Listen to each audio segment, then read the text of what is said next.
tiempo y de tu puntualidad. Si te parece, vamos a comenzar. Bueno, a iniciativas de la concejal Brenda Vimo, armamos esta reunión virtual con vos.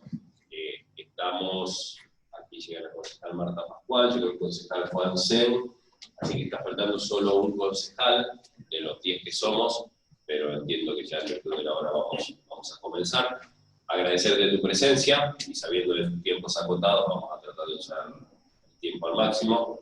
Entiendo bueno, que la convocatoria tiene que ver un poco con, según tu especialidad, como médico, especialista en medicina legal, y a cargo de un instituto de medicina socioambiental, corregime si hay algún error. Tiene que ver un poco con el tema agroquímico, un tema que Rafael ha vuelto a estar en el debate, más metros, menos metros. Ayer hemos tenido un desayuno virtual con la Sociedad Rural de Rafaela y con algunos especialistas que obviamente tienen una postura de buenas prácticas, donde los metros no es lo principal, según obviamente el criterio que ellos esgrimen. Y bueno, y la idea era escuchar voces distintas respecto a esto. Así que bueno, por eso estás acá. No sé si Brenda querés completar un poco la presentación o... Bueno, la verdad que para mí es un orgullo, lo vengo siguiendo a Dani desde hace mucho tiempo, es un gran estudioso, es el que ha realizado los campamentos en muchos pueblos fumigados, que ha hecho estudios científicos, su lucha en función del resguardo del ambiente es ejemplificadora para nuestra profesión. Yo soy médica también. He trabajado durante 20 años en un hospital regional, en donde casi el 40% de las personas que vienen a asistir es de zona suburbana y rural. La economía regional se basa prácticamente en lo agropecuario, y la verdad que es algo que desde lo profesional me ha preocupado muchísimo siempre. Bueno, hoy desde el Consejo hemos hecho una propuesta, estoy en la elaboración, casi terminando una ordenanza, en donde sabemos que no tenemos la potestad de prohibir, pero sí empezar una transición en donde se pueda ampliar al máximo el contacto y la exposición de los ciudadanos con sustancias tóxicas. Estamos ejecutando el estudio del suelo, del agua y del aire aquí. He seguido también mucho marino, obviamente. Y bueno, creo que es el momento en esto de la pandemia de repensar cómo estamos tratando nuestra tierra, pensar cómo vamos a cuidar a los 100.000 rafaelinos que tenemos. Desde el Poder Legislativo es fundamental que tomemos una decisión. Digo que lo que la política no decide lo termina decidiendo la justicia, y lo sabemos en los últimos fallos. Y bueno, creo que tu experiencia para compartir con el resto de los concejales que tienen que votar es fundamental, y es por eso que convoqué tu nombre y articulamos para que vos puedas estar acá. Así que desde ya muchísimas gracias. Bueno, te escuchamos. Bueno, la verdad que muchas gracias a la concejal y a todo el consejo por esta posibilidad de encontrarnos, aunque sea de manera virtual. Yo había preparado una presentación de PowerPoint, si se puede, si no, no hay problema. Yo era para hacerlo menos aburrido, digamos, por ahí hay unas imágenes. Sí. Pero lo que pasa es que me dice que el anfitrión inhabilitó la función de compartir pantalla. A ver, para que lo queríamos ya estamos habilitándote como anfitrión, así puedes hacerlo. La tecnología no es nuestro fuerte. Mientras les voy comentando, en realidad la idea cuando armaba esto era poder expresar el porqué desde el campo de la salud nuestra preocupación con la exposición que sufren muchas personas al estar viviendo de manera cercana a los químicos. Ocupa un lugar importante, y que eso al mismo tiempo no implica que nosotros estemos planteando una discusión de blanco o negro con quienes sostienen la necesidad de producir en sus territorios, en sus terrenos particularmente.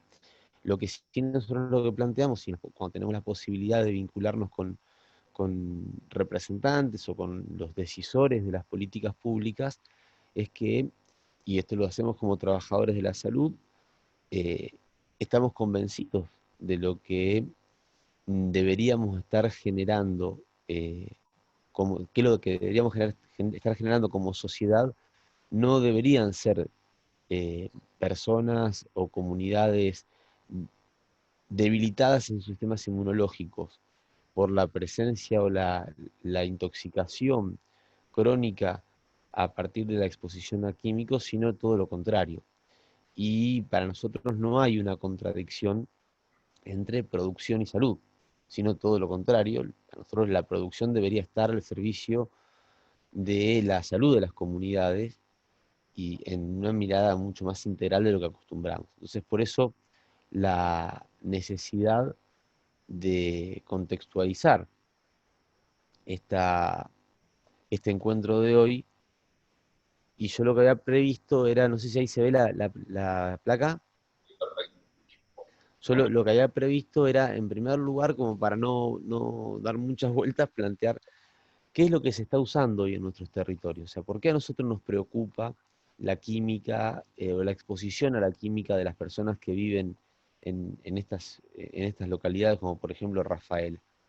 Porque lo que se está usando hoy son, básicamente, no soy agrónomo, soy médico, pero bueno, he tenido que estudiar estas cosas, insecticidas, herbicidas y fungicidas. Uno podría, en esos tres grandes grupos de plaguicidas, nuclear todos los productos, o la gran mayoría de los productos que se están utilizando. Y si ustedes ven ahí, yo no los quiero aburrir con esto, pero es para que ustedes puedan tener una idea, visualmente puedan darse una idea de esto, cada uno de esos grupos químicos va a actuar de distintas maneras. No hay un químico que actúa de una sola manera, de una única manera, sino que ya sean los insecticidas, los herbicidas o los fungicidas, actúan a nivel de, o generando inhibición enzimática, generando alteración en las posibilidades que tienen las células de nutrirse de distintos mecanismos, trabajan o ejercen su acción en distintos lugares, no solo en un lugar en particular. De hecho no hay un químico de los que se usa en la agroindustria que pueda sostenerse con un solo mecanismo de acción, ni en un solo lugar de acción. Entonces actúan en distintos sitios, pese a que para la agroindustria en algunos casos se los vende, se los ofrece como eh, sustancias químicas que tienen un único mecanismo de acción. Y la verdad que eso no es falso totalmente, porque para los impactos sobre las especies vegetales que se pretenden, o las especies de insectos o de animales que se pretenden eliminar con esos químicos, es cierto que funcionan a veces, por ejemplo, inhibiendo la fosforilación oxidativa o impidiendo la respiración mitocondrial. Pero lo cierto también es que al mismo tiempo que hacen eso, que tienen esa acción sobre su órgano blanco, sobre su especie blanco, sobre su especie objetivo, también actúan de otra manera, o a veces de la misma manera, en otras especies. Y esto es interesante porque hemos escuchado muchas veces hablar de que este químico X solamente actúa, es un disecante que actúa sobre una enzima que solamente tienen las plantas. Y en realidad eso es cierto, pero también actúa de otras maneras y en otros lugares de las estructuras biológicas. Entonces me parece que eso es clave para poder entender lo que se viene. Nosotros estamos en un momento en el que en Argentina hoy no hay dato oficial respecto al volumen de uso de sustancias químicas en la agroindustria. No hay dato oficial. Los últimos datos que se tienen son de la industria química, o sea, del sector privado, a partir de una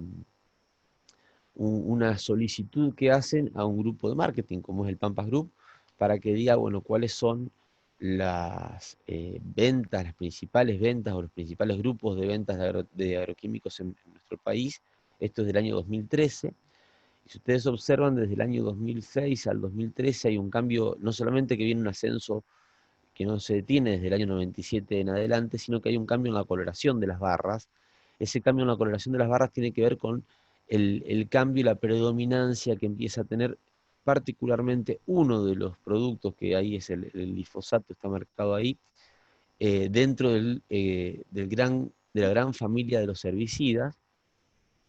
Pero un dato que no es menor es que para este cuadro de información, lo que ocurre en el año 2012 y 2013, que ustedes pueden ver como un descenso en el consumo, un descenso en las ventas, esto ocupa al 82% de los vendedores de agroquímicos del país, están involucrados en este estudio.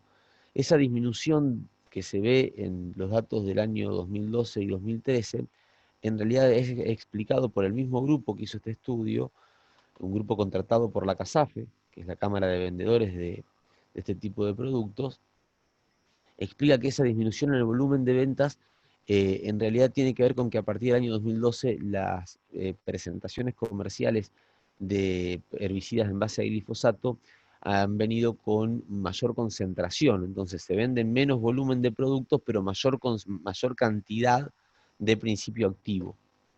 Esto me parece que es importante aclararlo para no confundirnos. Entonces, ese volumen de tóxicos que se están utilizando, y digo tóxicos porque eso es lo que son sustancias químicas que al tener contacto con una estructura biológica generan daños, y ese daño es producto de la toxicidad inherente al producto, en la salud humana están generando impacto. Nosotros hemos recorrido y hemos estado transitando con el dispositivo de evaluación final que tuvo la carrera de medicina hasta diciembre del año pasado, 40 localidades de Santa Fe, Entre Ríos, Buenos Aires y Córdoba, la mayoría de la provincia de Santa Fe, y hemos estado relevando que el perfil epidemiológico, es decir, la forma de enfermar y de morir de las poblaciones que habitan en esas localidades, fue cambiando en los últimos 20 años. Nosotros empezamos con esto en el año 2010, en diciembre del 2010, y fue cuando empezamos a advertir que en estas comunidades que nosotros íbamos recorriendo había problemas de salud que en la facultad nosotros no estábamos priorizando a la hora de formar trabajadores de la salud que tienen que después, o que viven ya y después tienen que trabajar en esta región, porque no nos aparecían en los informes estadísticos nacionales como importantes, como prevalentes, ¿tá? Sin embargo, cuando íbamos a estas localidades, encontrábamos que en estas localidades de nuestra región sí eran prevalentes este tipo de problemas de salud. Y entonces, buscando bibliografía, encontramos una bibliografía que ya venía desde el año 1996, publicada por la OPS y que nunca fue refutada, sino todo lo contrario. Los informes posteriores fueron ampliando el espectro de problemas de salud y de sintomatología que estos productos generaban, pero me parecía importante plantear que ya en el año 96 se sabía que este tipo de productos, insecticidas, fungicidas y herbicidas, de las diferentes clasificaciones, ya sean fosforados, clorados, piretroides, ditiocarbamatos, fenociaxéticos, eh, tenían impactos en la salud negativos que estaban ya reconocidos identificados por la OMS, pero reconocidos por las propias empresas productoras y vendedoras de este tipo de productos. Tan es así que si uno ve los marbetes que tienen los productos, en los marbetes de los productos se informa la toxicidad de los mismos y se informa que la exposición a estos productos puede generar algunos de estos síntomas, de esta sintomatología que ustedes ven acá, que es muy variada, que no es en algunos casos específica, es decir, puede confundirse con otro tipo de problemas vinculados a otro tipo de agentes y no a este tipo de agentes químicos, entonces hace mucho más difícil su registro para los médicos y las médicas que no estamos preparados porque nuestra formación no nos dio herramientas para entender estos procesos, pasan desapercibidos o como síntomas banales, digo, náuseas, vómitos, irritaciones de conjuntivas, la imposibilidad de respirar, pueden ser vinculados a tantos temas, a tantos procesos mórbidos, que un médico, una médica, un trabajador o una trabajadora de la salud que no está advertido de la importancia de recuperar la información respecto de dónde vive, con qué estuvo expuesto, cuáles son las condiciones o las características del territorio en el que vive la persona que está atendiendo, puede minimizar esa exposición o ni siquiera tenerla en cuenta y por lo tanto no registrarla. Y al ocurrir eso, perdemos información para poder establecer luego relaciones. Sin embargo, ya teniendo claro que OMS reconoce el impacto de estos productos en general y que los productores de estas químicas en particular también lo advierten, nosotros empezamos a relacionar los impactos que nosotros veíamos en la salud de la población cuando hacíamos nuestros campamentos sanitarios con este tipo de exposiciones, a partir básicamente de que las mismas poblaciones nos decían el problema que estamos teniendo es la exposición a este tipo de sustancias. Si ustedes se fijan, los estudios en genética, la epigenética, que hoy está avanzando como una de las ramas de las ciencias que con más fortaleza están aportando al entendimiento de cómo es que se desarrollan nuestros procesos mórbidos y nuestras formas de vivir y de enfermar y morir, se ha identificado que los seres humanos compartimos entre un 40 y un 85% de carga genética con las especies que los productos que se están usando para la agroindustria pretenden eliminar. Y esto para nosotros es clave, porque es un elemento que nos permite entender que cuando uno usa un producto que tiene como objetivo eliminar una especie que comparte carga genética con los seres humanos, uno no puede afirmar que ese producto no va a tener ningún impacto en los seres humanos. Sobre todo cuando los productos que se usan son productos altamente inespecíficos en cuanto a sus mecanismos de acción, por su variada cantidad de mecanismos de acción y a sus órganos o estructuras a las que afecta. Entonces, cuando uno en medicina enseña o aprende que las enfermedades son el resultado de una relación de causa-efecto, en realidad uno no está aprendiendo lo que ocurre y cómo es que se construyen los procesos.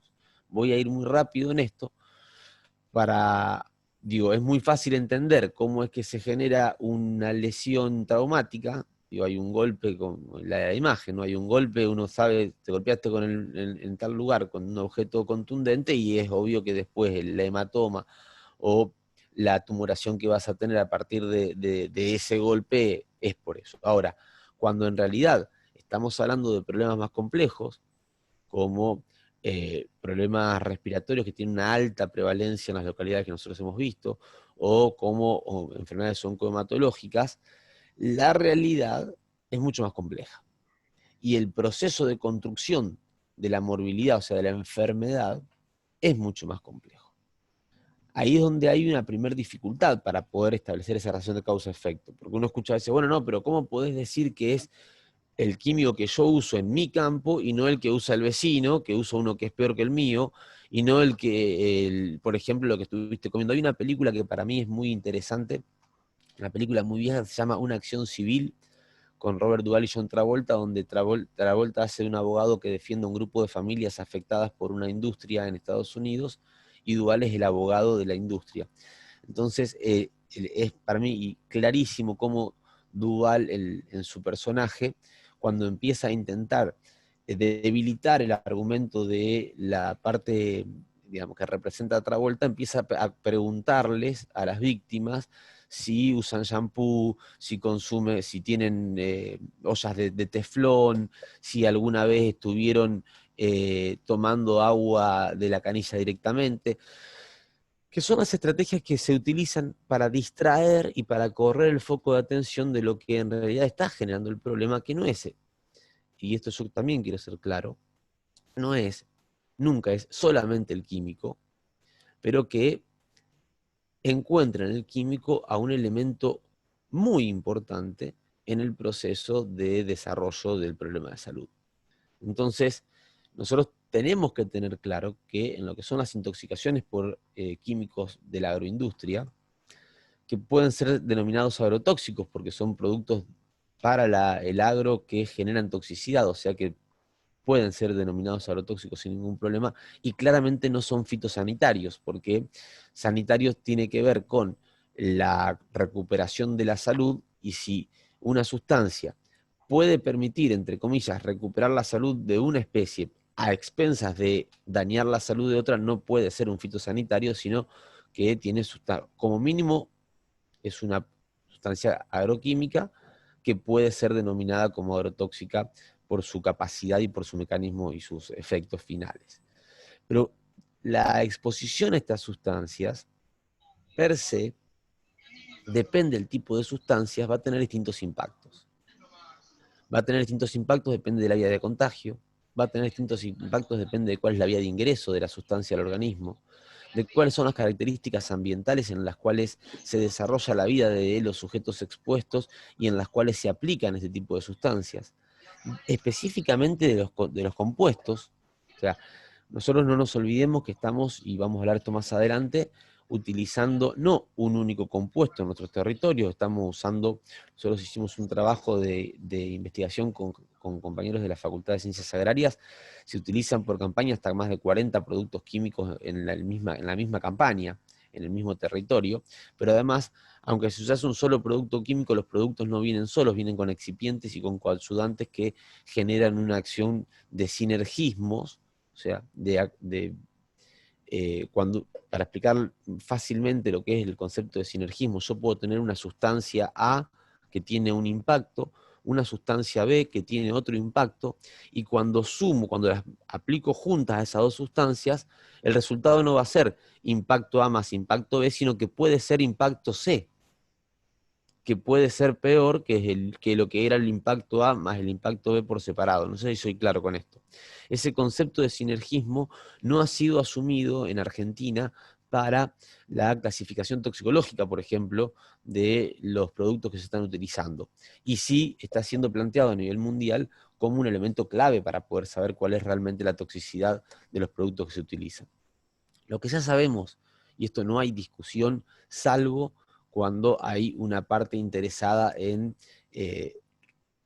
sacarse de encima la responsabilidad que tiene en el proceso de daño de una comunidad, de una persona, pero la ciencia ya ha demostrado, la ciencia independiente, no la ciencia de las industrias, la ciencia independiente ya ha demostrado que es así, es que, y esto lo dice, como ustedes verán, un documento de la Organización Panamericana de la Salud del año 2002, junto con la EPA, que las combinaciones de las sustancias químicas van a tener efectos distintos de lo que eran las sustancias individualmente.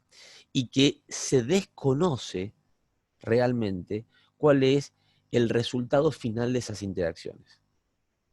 Incluso este documento llega a afirmar que uno puede conocer el impacto o la acción sinérgica de dos contaminantes, pero si le agrego un tercer contaminante o una tercera sustancia química, estos efectos finales que se van a generar no pueden ser verificados previamente en un estudio de laboratorio. Esto es clave que lo podamos entender porque desde nuestro punto de vista desarma radicalmente la falacia de las buenas prácticas agrícolas, tal como están presentadas hasta ahora. Los niveles bajos de posición, dice la OMS, son particularmente peligrosos porque generan daños que pasan en un principio imperceptibles y que cuando se expresan finalmente ha pasado tanto tiempo desde los momentos de exposición inicial y ha sido tan baja esa exposición que es muy difícil generar la relación. Y esto ha sido probado en lo que tiene que ver con los bajos coeficientes intelectuales o problemas de fertilidad en poblaciones expuestas a incluso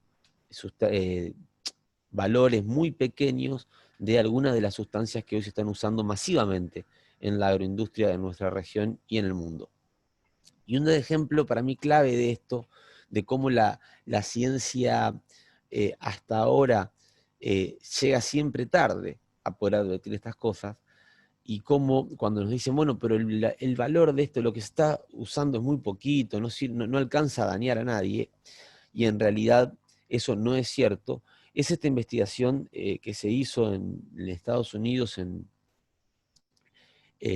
los Grandes Lagos de Estados Unidos, donde a raíz de una denuncia de vecinas y vecinos de la región, hicieron un análisis de la presencia de un contaminante que es el PCB en el agua de los Grandes Lagos y encontraron un nivel de contaminación, verán ustedes ahí, de 2 por 10 a la menos 7, o sea, prácticamente inexistente en el agua, con lo cual intentaron aplacar la demanda de las comunidades, pero cuando las comunidades exigieron que se haga un análisis de lo que ocurre en el proceso de magnificación biológica, es decir, a medida que van pasando a través de la cadena trófica esas sustancias, encontraron, y verán ustedes que si en el agua estaba en 2 por 10 a la menos 7 partes por millón la concentración de ese producto, en el fitoplancton ya está en 0,025, en el zooplancton está en 0,123, y en lo que es esta especie de esperlanos credicentes que tienen el mismo mecanismo de alimentación que nuestros sábalos, por ejemplo, para que entendamos una idea de lo que estamos hablando, ya lo que en el agua estaba en 2 por 10 a la menos 7 partes por millón, se encuentra en 1,04 partes por millón.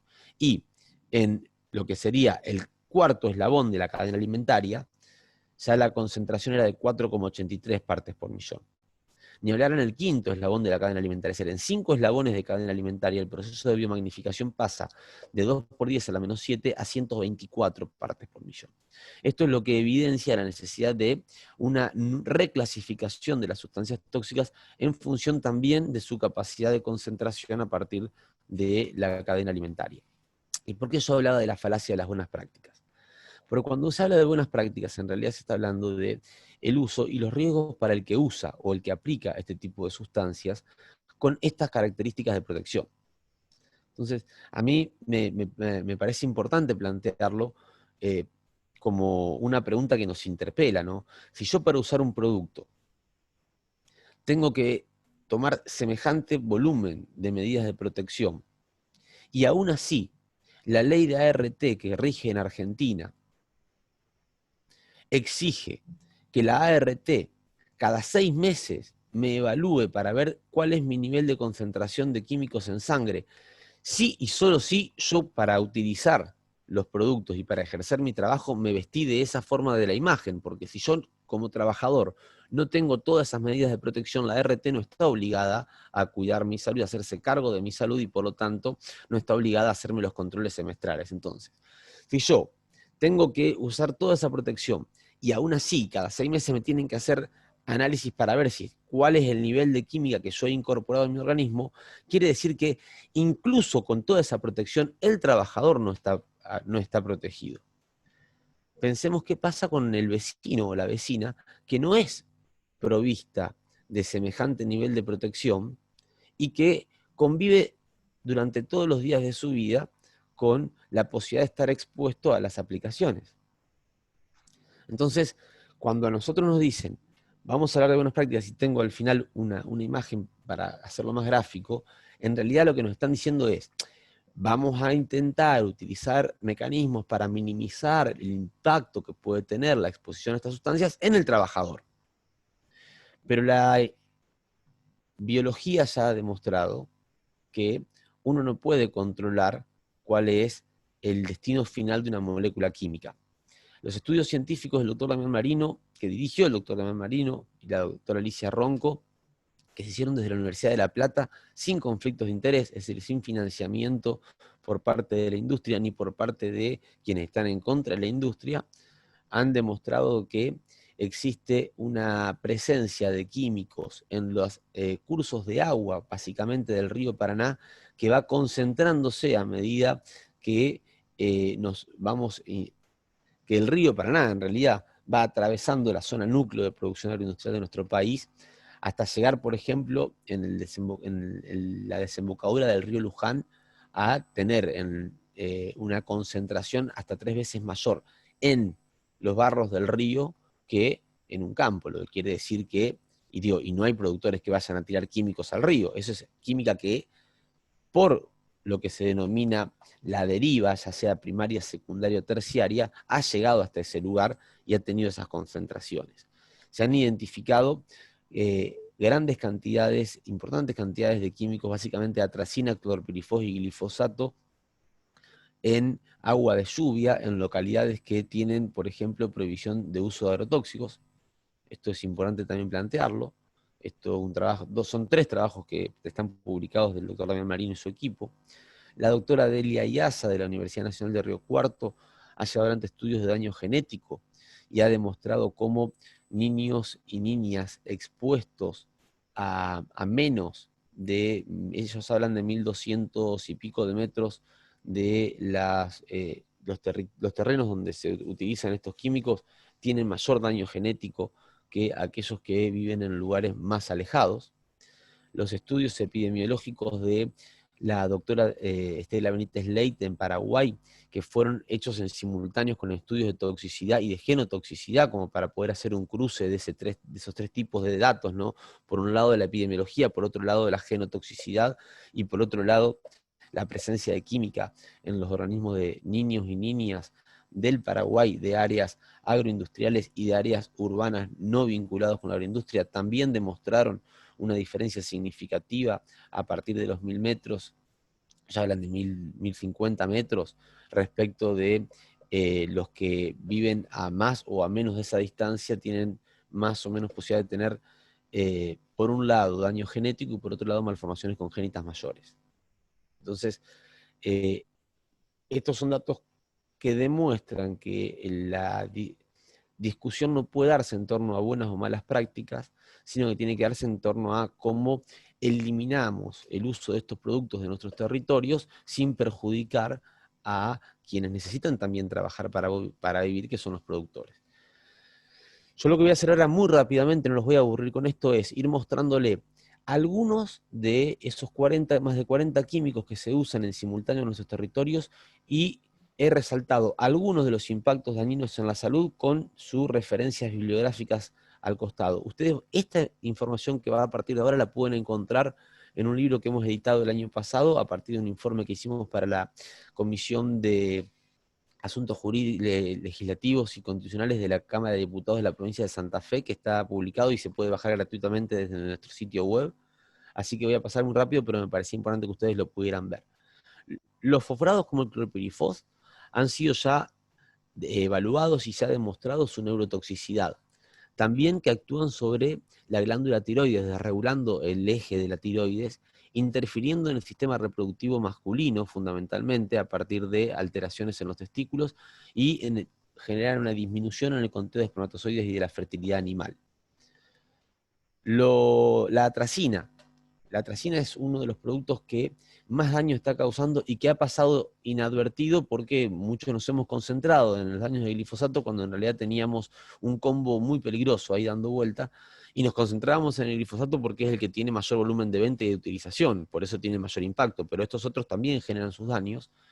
La atracina también está identificada y está clasificada como un disruptor endocrino, sin discusión en esto, inhibe actividad enzimática, altera la tiroides, disminuyendo la función de esta glándula, puede provocar efectos sinérgicos cuando se la usa junto con otras sustancias. El endosulfán supuestamente en Argentina no se usa más, pero se usó durante mucho tiempo y tiene capacidad residual, pero el tiametosano y el indoxacar sí se utilizan.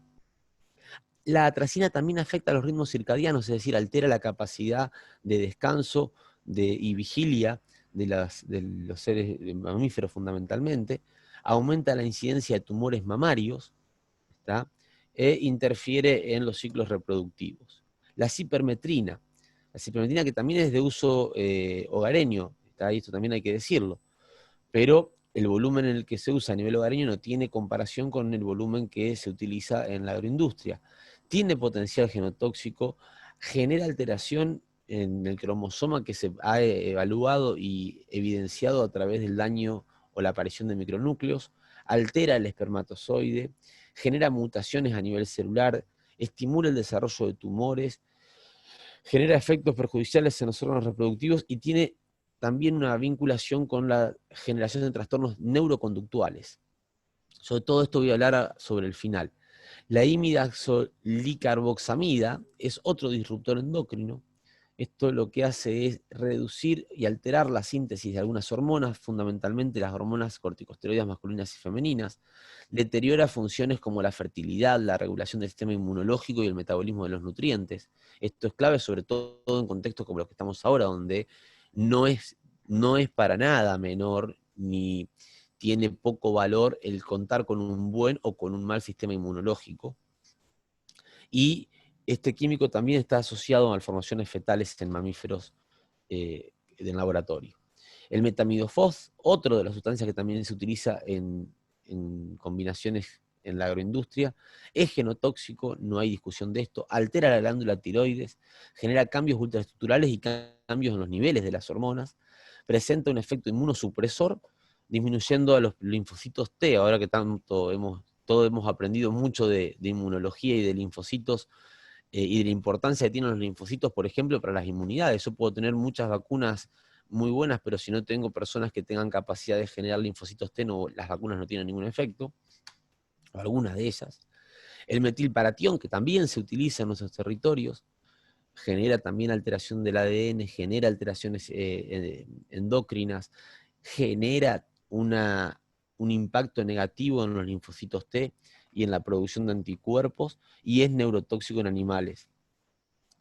El tetraconazol, el ketoconazol y el imidazol son antifúngicos que se usan también, ahora estamos en épocas de sequía, pero en las épocas de mucha humedad y de mucha lluvia se usa mucho y se aumenta mucho. Es muy interesante ver en las líneas de consumo cuando había, cómo aumentaban o disminuían en función del clima este tipo de productos. Son dañinos para la salud a partir de que inhiben las enzimas citocromo P450, que son enzimas que son claves para poder establecer el sistema inmunológico y la regulación de la depuración de cuando las células se dividen, nuestra estructura genética también se divide para darle estructura genética a las dos células que nacen, pero en esa división se generan errores de la estructura genética. Esos errores son de una forma barridos, entre otras cosas, por un sistema celular en el cual la citocromo P450 es muy importante. Y un dato interesante respecto al imidazol es que el imidazol también tiene efectos sobre la fertilidad, aunque sea en dosis única. Eso ya fue demostrado, no es necesario tener una exposición repetida. Una única exposición puede generar un daño muy importante a nivel de la fertilidad.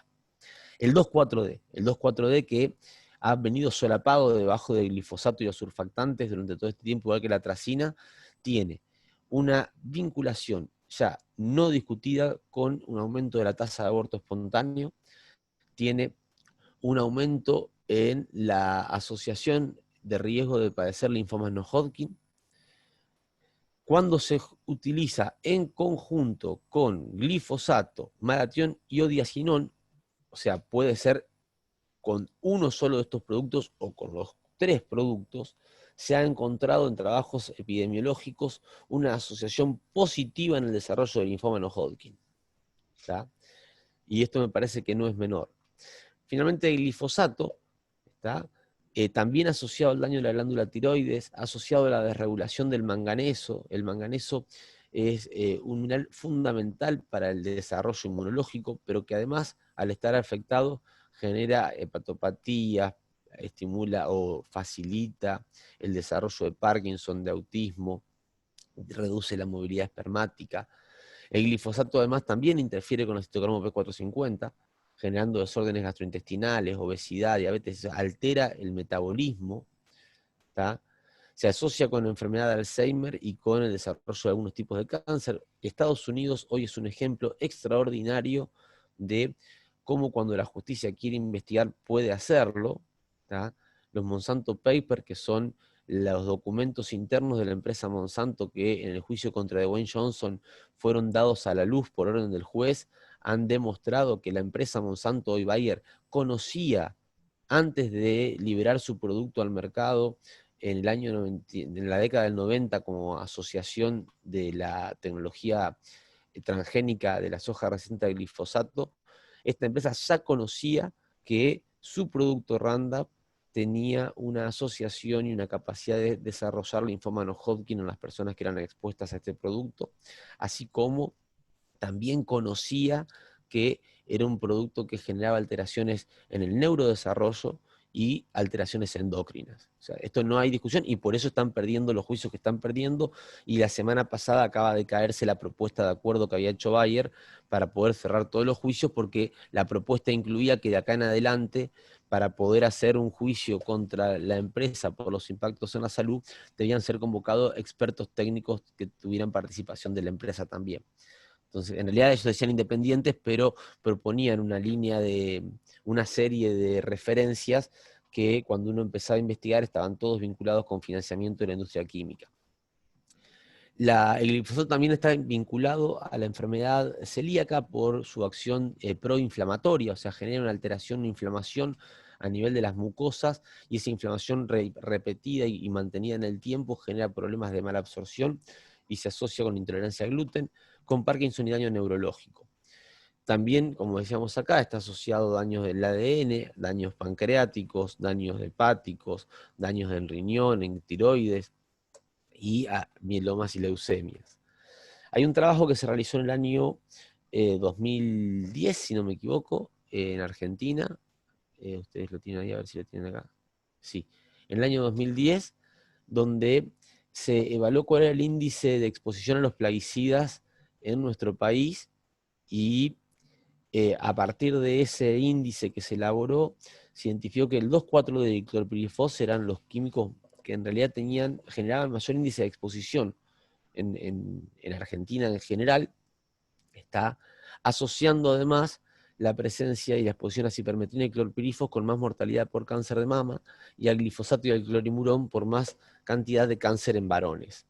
¿Tá? Asimismo hablaba de los síntomas cardiorrespiratorios, dermatológicos, daños genotóxicos, que son mayores en aplicadores, y fíjense esto, los niños de los aplicadores tenían 30% más de síntomas irritativos que aquellos que vivían a más de 500 metros de los campos fumigados.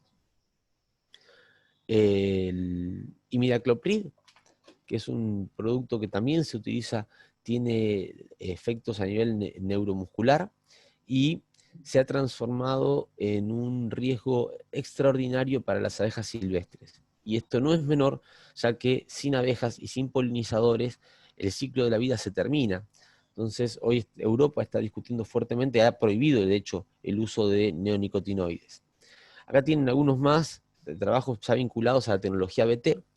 Yo no llegué a poner en esta presentación un análisis de lo que es la tecnología que está hoy probándose en nuestro país de resistencia o tolerancia a la sequía con resistencia al glufosinato de amonio, la HB4.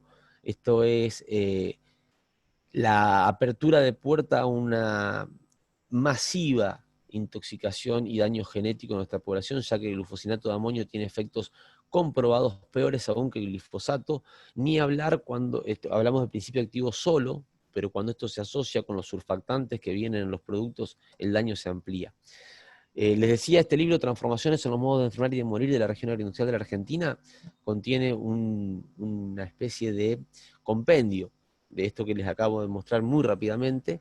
El dossier Abrasco. Abrasco es la Asociación Brasileña de Salud Colectiva, una de las 2 organizaciones de salud colectiva más importantes y reconocidas en América, que ha hecho un dossier que está en español y se baja también gratuitamente en internet, donde han compilado información científica a nivel mundial del impacto de los agrotóxicos en la salud. Y este libro de La Patria Sojera es un libro que ya tiene unos años, desde el año 2014, pero hace una recopilación de documentos, de artículos desde el derecho, la agronomía, la salud, la economía, donde se presentan herramientas para poder comprender el daño que tienen estos modelos productivos sobre nuestras comunidades. Y esto es lo que les quería mostrar respecto de las buenas prácticas y las distancias, porque bueno, me habían dicho que están discutiendo una ordenanza que quizás en un punto de mayor conflicto sean los metros, que es lo que generalmente ocurre. Yo quiero hacer una aclaración, yo soy partidario de que tendríamos que tener un modelo de producción de alimentos, de verdad. Un commodity no es alimento, pero si produjéramos alimentos, no deberíamos tener venenos en nuestros territorios, porque si tiene venenos o tiene transgénicos no es alimento, es comida, pero no alimento. El alimento es una sustancia que no tiene capacidad de generar daño, sino todo lo contrario, mientras que los químicos y los transgénicos tienen capacidad de generar daño ya probada. Pero como creo que es necesario tener un sistema de producción que no use venenos, también entiendo de que necesitamos procesos transicionales, porque si no sería inviable, impracticable, pero además correrían riesgo los productores, que nosotros necesitamos que sigan siendo nuestros propios productores y no que las tierras sigan el proceso de concentración que han vivido en los últimos 20 años, donde se ha perdido más de un 40% de la cantidad, del total de productores y de unidades familiares y pequeñas que teníamos en la década del 90. Esto dicho, demostrado por el Censo Nacional Agropecuario del año pasado. Pero quería mostrarles esto justamente por el tema de las distancias. Ustedes recordarán seguramente que en el año 2018 el Ministerio de Agroindustria de la Nación, junto con el Ministerio de Ambiente de la Nación, presentaron un informe de buenas prácticas agrícolas. Ese informe se hizo supuestamente con participación de los ministerios, además de Agroindustria y de Ambiente, de Salud y de Ciencia y Tecnología. El día que se hizo la presentación estuvieron los 4 ministros de ese momento presentes y el título principal de esa actividad fue que el gobierno desestimaba fijar distancias mínimas para las aplicaciones. En palabras textuales del que era ministro de Agroindustria en ese momento, muy vinculado a la producción agroindustrial, decía, y lo dice del texto del trabajo, ¿tá? No se trata de establecer distancias si se garantizan las buenas prácticas agrícolas. Así lo dijeron. Con buenas prácticas agrícolas no hay posibilidad de daño ni de riesgo. 11 de julio del 2018 sale esta noticia en un portal especializado en temas de campo que no puede nadie creer que tiene algún interés en dañar a la producción agropecuaria ni menos agroindustrial, como es Bichos de Campo. 2 días después, en el mismo portal, aparece esta noticia que en realidad surge de las declaraciones del ministro Lino Barañao, que estaba sentado en esa mesa del 11 de julio, que en realidad fue el 10 de julio, y que dijo en ese momento, el 10 de julio, en la presentación del informe de las buenas prácticas agrícolas, donde el gobierno desestimaba fijar distancias mínimas para las aplicaciones, en esa misma conferencia de prensa, Lino Barañao, ministro de Ciencia y Tecnología, dijo que hay que crear bases agroecológicos para promover la agricultura orgánica. Lo que tiene de malo, al contrario, uno debería aplaudir esto. Sin embargo, lo interesante para mí, sobre todo para poder compartir con ustedes que son legisladores y que están pensando en el ordenamiento territorial de su localidad, y que seguramente tienen acceso a este tipo de informaciones que dicen, oficiales, que dicen con buenas prácticas no hay daño en la salud, es que el mismo día y en el mismo lugar en el que se dijo con buenas prácticas no hay daño en la salud, uno de los que firmaba el documento que decía que con buenas prácticas no hay daño en la salud, decía lo siguiente, que el aislamiento de las zonas sería necesario para evitar la contaminación con productos agroquímicos o polen de híbridos OGM. No sé si soy claro, ¿no? Nos dicen, no hay un problema de distancias si se hacen bien las cosas, pero para producir agroecológicamente, para la exportación, porque de eso se tratan los bases agroecológicos que propiciaba Lino Barañao, había que aislar las zonas para evitar la contaminación con productos químicos o polen de híbridos OGM. En alguno de los 2 lugares hay un ministro que no está diciendo la verdad. O no dice la verdad el ministro de Ciencia y Tecnología cuando dice que con buenas prácticas no hay problema y necesidad de distancia, o no dice la verdad el mismo ministro de Ciencia y Tecnología cuando en el mismo lugar nos dice que necesitamos bases agroecológicos para poder hacer alimentos orgánicos para la exportación y tiene que ser aislados para evitar que se contaminen con productos agroquímicos o polen de híbridos. Pero va más allá. Y Barañao es explícito cuando dice que Argentina tiene una bifurcación en la práctica agrícola. Por un lado, la necesidad de una agricultura industrial para alimentar a los 2.000 millones de personas que simplemente quieren comer, pero que además reconoce es una agricultura que demanda cada vez menos mano de obra, pero, dice él, hay un fenómeno que podemos denominar lujo responsable o consumo sustentable que crece exponencialmente y es una tremenda oportunidad para Argentina producir estos productos. Yo esto necesitaba decírselo a ustedes como concejales, porque estas son cosas que pasan desapercibidas cuando se publican, y se publican para eso, para que pasen desapercibidas, porque acá no hay periodistas que hagan repreguntas, no hay periodistas que hagan su trabajo de profundizar sobre qué es lo que están diciéndonos, y se nos dice, en una lógica casi esquizofrénica, si no esquizofrénica, en el mismo momento, no hacen falta distancias si hay buenas prácticas, pero para poder vender lo que el mundo quiere pagar En cuanto a comida de verdad, libre de venenos y de tóxicos, tenemos que producir de una manera aislada para que no se nos contamine. Un abogado, yo no soy abogado, creo que podría decir que a confesión de parte relevo de pruebas. Entonces me parece que esto era importante compartirlo con ustedes, porque la ciencia ya demostró que las distancias son importantes para disminuir los reimpactos y los riesgos. No son menores. Los trabajos científicos que hay publicados, entre otros, los de la Universidad Nacional de Río Cuarto, los de la Universidad Nacional de Asunción, los de la Universidad Nacional de la República del Uruguay, han demostrado que personas que viven, los de la Universidad Nacional de Córdoba, que les mostré antes, y del Ministerio Nacional de Salud de nuestro país, han demostrado que personas que viven más cerca de los lugares donde se usan estas sustancias tienen mayor posibilidad de riesgo, mayor riesgo de presentar daños en su salud que las personas que viven más lejos. ¿Y cuál es el límite? A ver, la ciencia demostró que 1000 metros, en realidad hablan de un poco más de 1000 metros, es un límite que es altamente significativo para este tipo de problemas. Que uno como médico preferiría que no hubiese más ese tipo de químicos, sí, claramente, uno preferiría eso. Uno sabe que es muy difícil garantizar una transición en poco tiempo. Ahora necesitamos empezarla. Y si vamos a empezar un proceso de ordenamiento territorial, un proceso de basado en el cuidado de la salud, en estos tiempos se habla mucho de entre salud y economía hay que priorizar la salud, y en realidad es una falsa dicotomía, porque si uno produce a costa de la salud de la gente, uno no está generando un beneficio en la economía. Entonces, uno tiene que producir para el cuidado de la salud. Y también es cierto que hay evidencia de la rentabilidad que tiene la producción libre de venenos. En Santa Fe tenemos experiencias muy interesantes, y en el norte de nuestra provincia hay experiencias privadas muy interesantes, pero también hay experiencias públicas.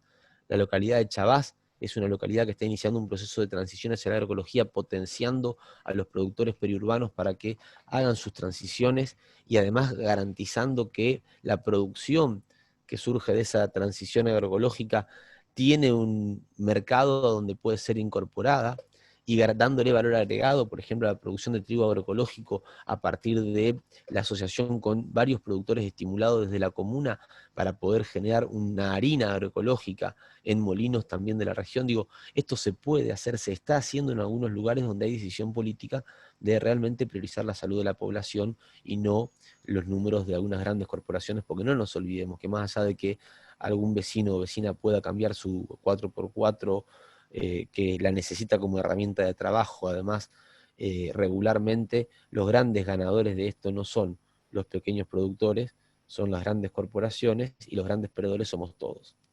En ese sentido, ya para ir finalizando, ustedes habrán escuchado muchas veces esto de que la dosis hace el veneno según Paracelso. Y es cierto que Paracelso dijo esto en 1510. Para 1510 no había químicos derivados del petróleo. Para 1510 no había químicos sintéticos generados en un laboratorio sin capacidad de metabolismo en los sistemas biológicos naturales. Y el mismo Paracelso, que dijo que nada es veneno y todo es veneno, que la diferencia está en la dosis, dijo que nada que sea bueno puede ser llevado a cabo por un medio que sea por una desviación de los medios todos naturales. Las transgénesis de laboratorios, las ediciones genéticas en laboratorios, o la transformación de petróleo en sustancias químicas que después se utilizan en nuestros territorios, no tiene nada de natural. No tiene nada de recuperar y de reconocer los ciclos de la naturaleza. Les recomiendo, les sugiero, no es una recomendación, es una sugerencia, disculpen, los médicos estamos acostumbrados a ordenar, ¿no? Les pido perdón, les sugiero algunas bibliografías que me parece muy interesante. El libro Nuestro futuro robado ya no se consigue muy fácilmente. El mundo según Monsanto sí, que es de Marie-Monique Robin, donde desnuda qué es lo que hay detrás de la transformación de los modelos agroproductivos de nuestras regiones. Estos 3 libros, uno de epidemiología, ahora que sé que Brenda es médica, que creo que puede servir, de Jaime Breil, donde da herramientas para poder superar esa matriz que habíamos planteado antes de causa-efecto y poder entender la complejidad de los procesos y cómo se construyen. Un libro que nosotros editamos donde se recopilaron las memorias del primer Congreso de Salud Socioambiental que se hizo en el año 2011 aquí en Rosario, y que tiene algunos materiales muy interesantes respecto, entre otras cosas, del metabolismo, sociedad, naturaleza. Y otro libro de María Moniz Robén, que es Nuestro veneno cotidiano, donde habla de qué es lo que finalmente llega a nuestros platos cuando creemos que estamos alimentándonos y en realidad ponemos comida.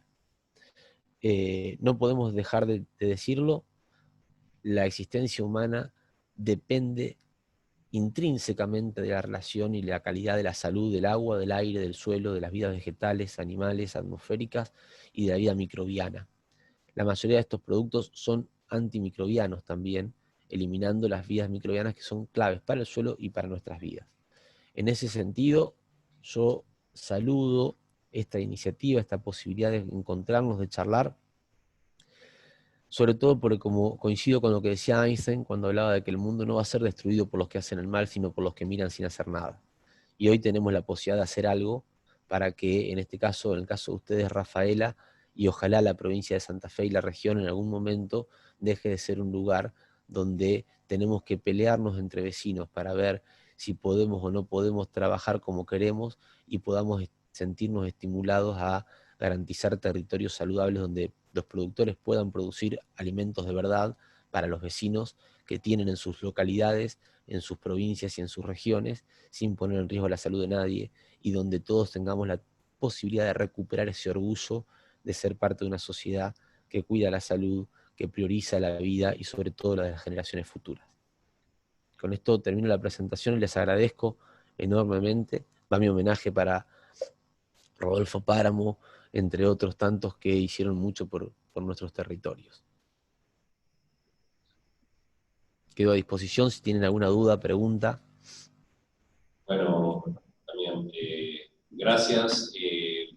Para no comprometerte con tu tiempo, habilitaríamos un ratito, no mucho, a ver algunas dudas, preguntas, consultas, y después ya te liberaríamos para que sigas con tu actividad. Muchas gracias. Ahí en la página saludsocioambiental.net.ar pueden encontrar el libro que les decía de transformaciones en los modos de enfermar y de morir, y el de recordar un ejercicio saludable. Esos dos los pueden encontrar ahí, se bajan gratis de la página nuestra. bien. Salud ambiental, ese es el... Ahí tenés. Es saludsocioambiental.net.ar. Sí, Brenda. Pido la palabra. Bueno, antes que nada agradecerte profundamente todo el compromiso que tenés en función de este tema, que a muchas personas nos preocupa, muchos profesionales nos preocupa. Muchas veces cuando lo planteamos hay sectores que refieren que no tenemos bases científico-técnicas, nos retan por no decir agrotóxicos o agroquímicos. Creo que desde tu postura y desde tu experiencia, tu profesión, avales y entiendas que ese es el título que hay que dar, y que hay demasiada evidencia científica y que es momento de dejar de mirar para el costado y pensar en el bien común. Creo que durante muchísimos años este debate, al menos en esta ciudad, solo ha tenido una voz, y este debate tiene que ser sí o sí escuchándose todas las voces de los productores, las voces de los médicos y también la voz judicial. En ese sentido estamos. Conocemos cómo está avanzando la jurisprudencia y también vamos a tener este tipo de encuentros con abogados especialistas en el tema. Y nada, ha sido tremendamente enriquecedor. Agradezco que cada una de las filipinas, o no sé, como flyers, no sé cómo se llaman ahora, has podido poner entre paréntesis cuál es el estudio científico que avala lo que vos decís, porque hay como una tendencia a desvalorizar lo científico que se realiza en el área médica, ¿no? Así que realmente te agradezco, creo que fue profundamente enriquecedora, y creo que si no llega a la reflexión de cada uno de los que estamos acá sentados, bueno, estamos en problemas. Te agradezco profundamente, no me queda ninguna duda, porque la verdad te vengo estudiando mucho, y vengo estudiando mucho este tema, Así que quien realmente se preocupa en esto, creo que este debate, esta exposición fue la puntilla. Te agradezco infinitamente. Muchas gracias a ustedes por la invitación, en realidad, y por esta posibilidad, insisto, de dialogar e intercambiar miradas. También acá el concejal Márcico. ¿Me escuchás vos? Sí, se escuchó bien. Una consulta. El tema de Chavás, vos, es el gobierno local que ha apuntalado a los productores en ese lugar, y si tenés... Sí. Bueno, porque lo que pasa es que nosotros acá no tenemos, en ese caso, acá en el gobierno local no hay ningún tipo de apuntalamiento a los productores locales, ni mira, porque tenemos acá hay 200 metros en el cual, obviamente, es una zona de exclusión, ¿no? Libre de agroquímicos, y desde el municipio nunca hubo ningún tipo de propuesta para apuntalar a los productores en ese lugar. De hecho, tenemos el problema que vos debes conocer de malezas y bueno, alimañas que invaden a los barrios que están lindantes, que son colindantes a la zona de los 200 metros, que es lo que en este momento nuestro decreto municipal establece como línea agronómica, ¿no? Entonces, te pregunto, porque está bueno lo de Chavás, primero eso, ¿no es cierto? Si es el gobierno local que está apuntalando, si distribuye fondos para eso, y si sabes de otra localidad que tenga una zona de exclusión, por ahí estás recorriendo obviamente mucho más, que tenga una zona de exclusión y que esté, o sea, en la zona de resguardo, por decirlo de alguna manera, y que esté el gobierno local apuntalando con su presupuesto municipal, porque esa es una muy buena idea, o sea, poder apuntalar con el presupuesto municipal a los productores que obviamente ven restringidas sus ganancias y su rentabilidad, que eso lo planteó ayer la rural, obviamente, si nosotros pasamos de tantos metros que tenemos, 200 a 1000 metros, ya son muchas más las hectáreas que, ojo, y esto es aparte, o sea, en línea con lo que vos estás diciendo, ¿no es cierto? O sea, de proteger la salud, pero vos tenés un Estado local que está detrás del productor para que ese productor no se vea perjudicado. Ahora, además de Chavás, hay otras localidades, y ¿en qué trabajan los gobiernos locales para apuntalar a los productores ahí? Bien, yo el caso de Chavás, por ejemplo, conozco bien porque nosotros hicimos un campamento sanitario en Chavás. Después del resultado del campamento, cuando el presidente comunal recibió el informe de los resultados del campamento, tomó la decisión de empezar un proceso de estímulo a la transición hacia la agroecología.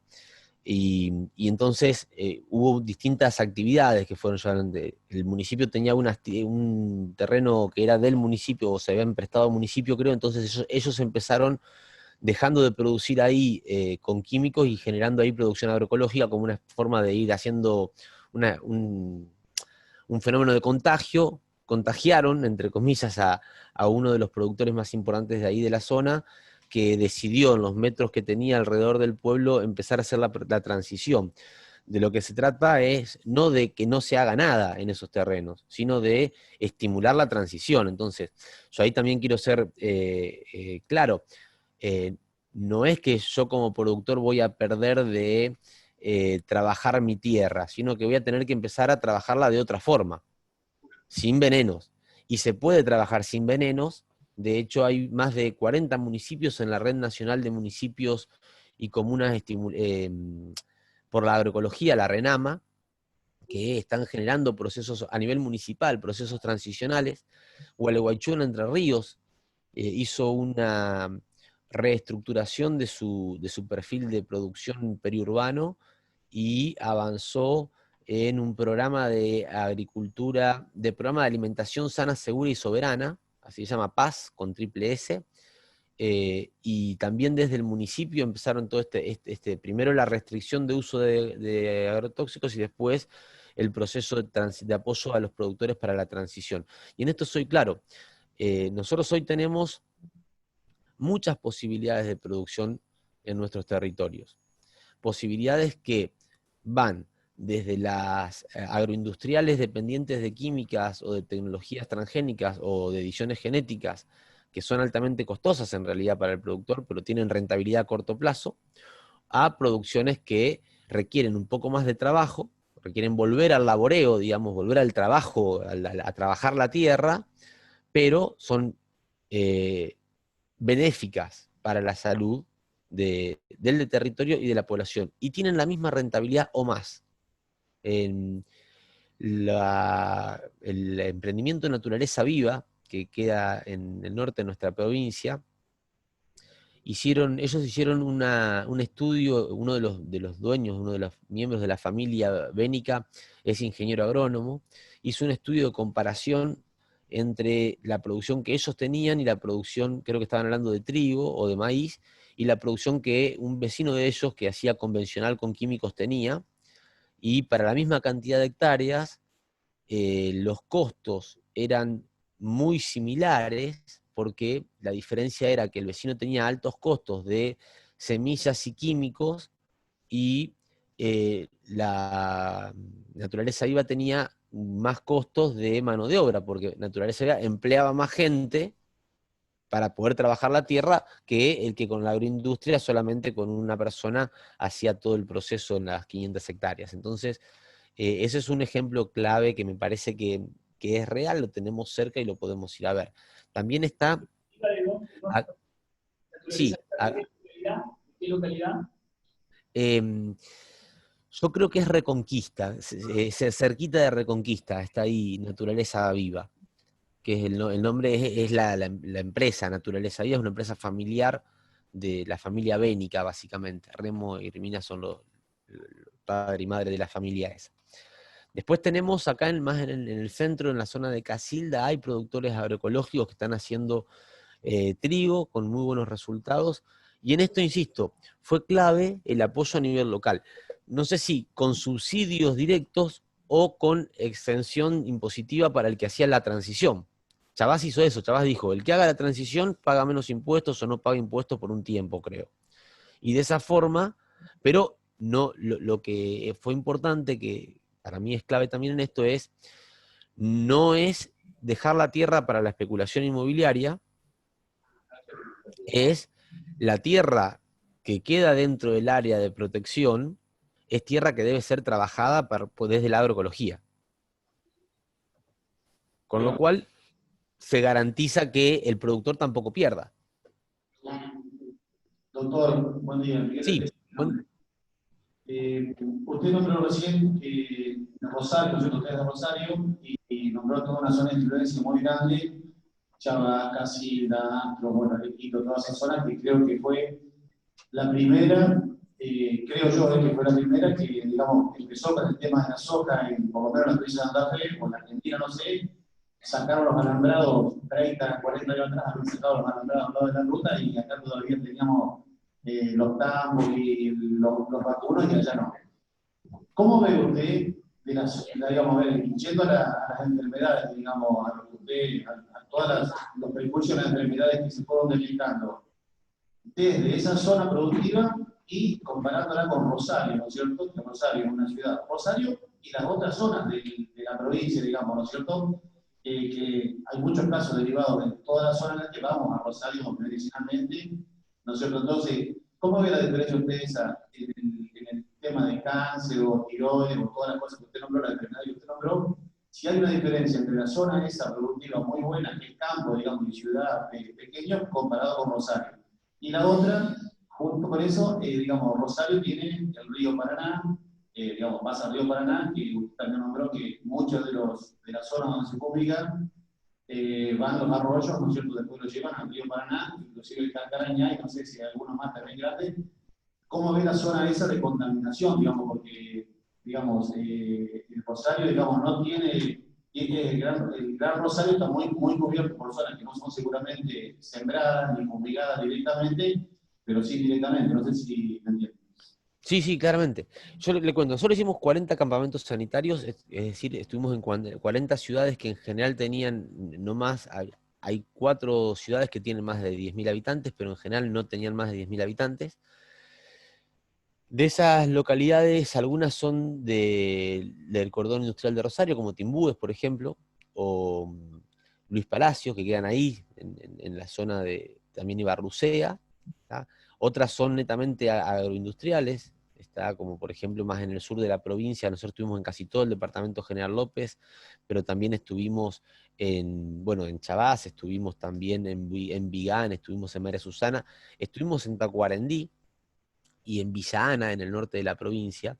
Estuvimos en Entre Ríos, en localidades de la costa del Paraná y de la costa del Uruguay, y en el norte de la provincia de Buenos Aires, en Ramallo, San Antonio de Areco y una localidad que queda pegada a San Nicolás. Con los resultados de todos esos trabajos, nosotros después hicimos un análisis que estamos terminando en estos momentos la fase previa a la publicación, ¿tá? Pero que ustedes van a encontrar algunos datos primeros en el librito este que les decía de transformaciones en los modos de enfermar y de morir, y comparamos con los datos nacionales, es decir, comparamos qué estaba pasando en el conjunto de localidades que nosotros habíamos estado recorriendo con lo que ocurría a nivel nacional. ¿Por qué? Porque, por ejemplo, a nosotros nos daba que la cantidad de casos de cáncer que había en estas localidades era muy importante, pero necesitábamos saber si era mucha o poca en función de algo. Entonces, para comparar, fuimos a los datos nacionales. Y entonces lo que vimos fue cuáles son la evolución de los casos de cáncer. Digo cáncer en general, está de todo tipo de cáncer menos melanoma, y lo que veíamos era que desde el año 95, 96 en adelante, hasta el año 2000 no hay mayor modificación, pero a partir del año 2001, 2002 particularmente, empiezan a crecer los casos nuevos de cáncer de una manera exponencial. Y esto es compatible con lo que dice la bibliografía científica de que la exposición a este tipo de sustancias requiere de 4, 5, en realidad entre 5 y 10 o 15 años para poder expresarse en daño en lo que tiene que ver con la enfermedad oncológica. O sea, yo me expongo hoy, pero necesito unos 5, 6, hasta 15 años para poder expresar en mi cuerpo el daño que implicó esa exposición. Ni hablar si la exposición fue repetida. Y nosotros vemos que a partir de ya el inicio de este siglo empieza a ascender la curva de ese tipo de enfermedades de una manera que llama la atención. Cuando comparamos en el año 2012 cuántos casos nuevos de cáncer hubo en nuestro estudio y cuántos casos nuevos de cáncer hubo en Argentina, la comparación nos da que en el volumen, en el total de las localidades que nosotros habíamos estado viendo, la cantidad de casos nuevos de cáncer cada 100.000 habitantes en tasa bruta, es decir, sin corregir por edad, en estas localidades era 1.8 veces más grande que la cantidad de casos de cáncer en Argentina en el 2012. No sé si soy claro. O sea, vivir en estos pueblos implicaba un 80% más de riesgo de padecer una enfermedad oncomatológica en el año 2000, de ser diagnosticado con una oncomatológica en el año 2012 respecto del resto de la Argentina. En el caso del hipotiroidismo, por ejemplo, que vimos recién, la gran mayoría de los quimios que se usan tienen impacto endocrino y particularmente sobre los tejidos tiroideos. Nosotros encontramos una prevalencia, o sea, una cantidad de personas con hipotiroidismo constatada por el consumo de medicamentos y la referencia que, la verdad, en este momento estamos buscando algún dato a nivel mundial que nos dé una referencia parecida, porque lo poquito que hay en Argentina es abismalmente diferente. Estamos hablando de 1 a 12, 1 en Argentina, 12 en los lugares donde nosotros estuvimos, siempre en tasa bruta, no hemos todavía corregido esas tasas por edad y por sexo, pero realmente llama mucho la atención. Respecto de los abortos espontáneos, la curva de abortos espontáneos, en realidad, se viene creciendo, pero el salto lo da en el año 98. Y esto también es compatible con que el cambio del modelo de la matriz productiva se dio a partir del año 96, el 97 fue el primer año que se empieza a usarse, en el 98 se empieza a masificar, y a partir de ahí ya uno empieza a ver un aumento en los abortos espontáneos que al día de hoy llega a niveles que nos ha llamado muchísimo la atención por su cantidad. Damián, abortos sí. tardíos, ¿no? Abortos tardíos sobre todo. ¿Cómo? Abortos tardíos, digo. No, abortos en el primer trimestre.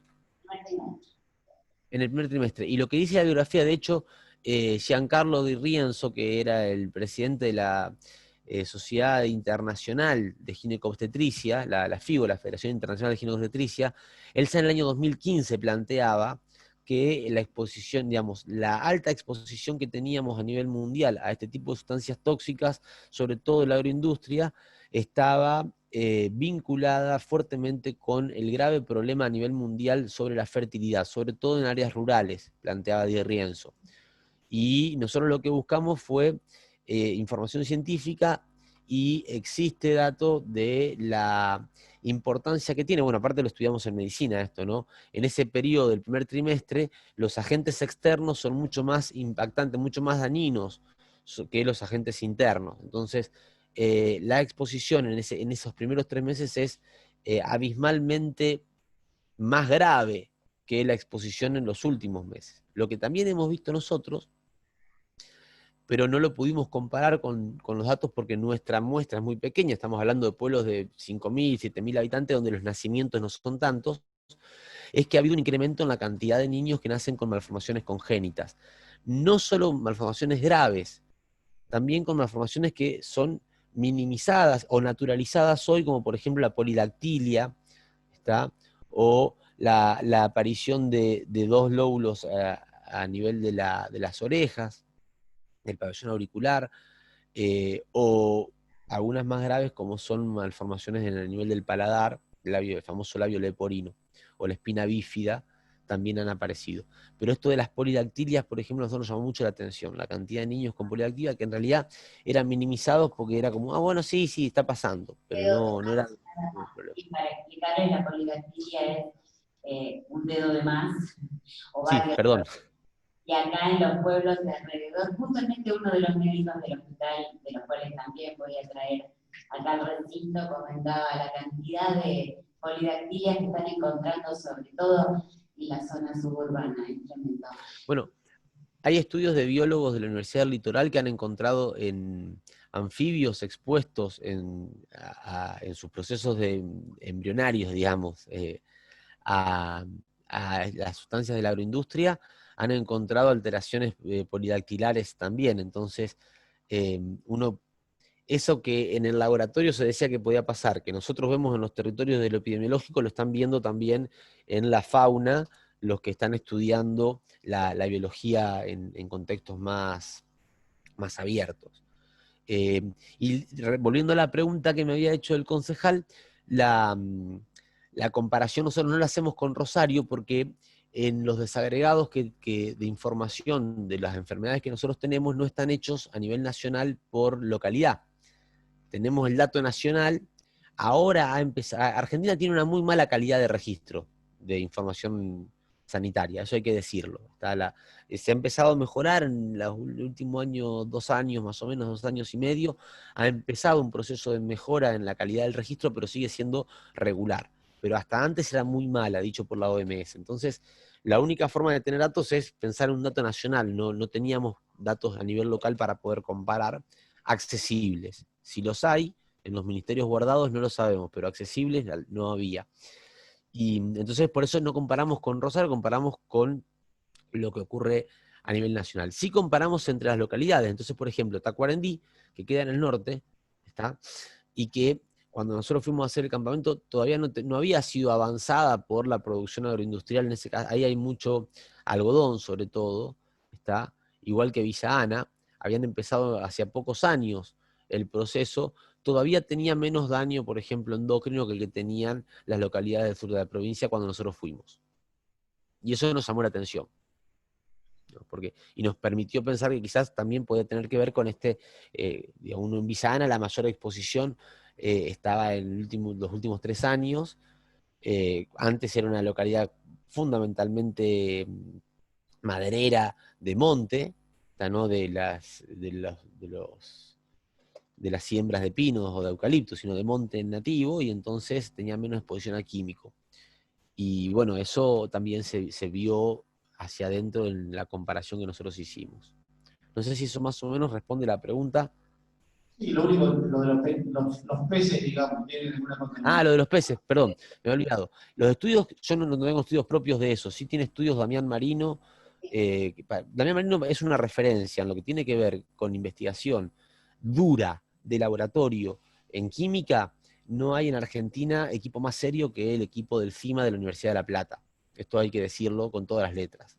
Y Damián Marino, que fue además presidente de la Sociedad de Toxicología Ambiental del capítulo Argentina, hizo un estudio junto con Prefectura, su equipo hizo un estudio junto con Prefectura, donde fueron midiendo contaminación del río, del río Paraná, desde el Paraguay a la cuenca del Luján, pero también iban viendo contaminación en peces y en barros, no solo en agua. Y ellos encontraron cargas químicas muy importantes, sobre todo a partir de la ciudad de Santa Fe para abajo. Digamos, la ciudad de Santa Fe para abajo va aumentando la concentración de química en los peces de una forma importante. Y en el cordón industrial de Rosario, donde además se junta, además de la agroindustria primaria, se juntan todos los desechos de las cerealeras y los puertos, aumentaba aún más la concentración de químicos en los peces, sobre todo a nivel de la grasa de los peces. También hay una experiencia muy interesante en Gualeguaychú, en donde hacen la producción, se autoabastecen de la producción en las zonas en donde está restringida la aplicación de agrotóxicos. ¿Conocés la experiencia? ¿Qué opinás? Sí, es lo que yo comentaba antes, es el PASE, el Programa de Alimentación Sana, Segura y Soberana. Para nosotros, yo conozco la experiencia, no pude estar en Gualeguaychú cuando se hizo el lanzamiento, habíamos estado antes en todo el armado y respondiendo a algunas consultas que nos habían hecho, incluso habíamos participado de manera online antes de la cuarentena con los concejales también de Gualeguaychú, con algunos concejales que presentaron un proyecto de prohibición de uso de agrotóxicos en el departamento. Y para nosotros es muy importante el proceso de Gualeguaychú, porque es una ciudad que se plantea y se pone como objetivo garantizar la alimentación de toda su población a partir de la producción local. Y de esa forma le garantizan al productor local dónde ubicar su producción, sus productos. Básicamente hablamos de alimentos y hablamos de frutas y verduras, ¿no es cierto? Ahora estaban, creo, empezando a estimular algo de la producción de carne, pero no estoy seguro porque esto me lo comentaron hace un par de meses y después no lo pude chequear.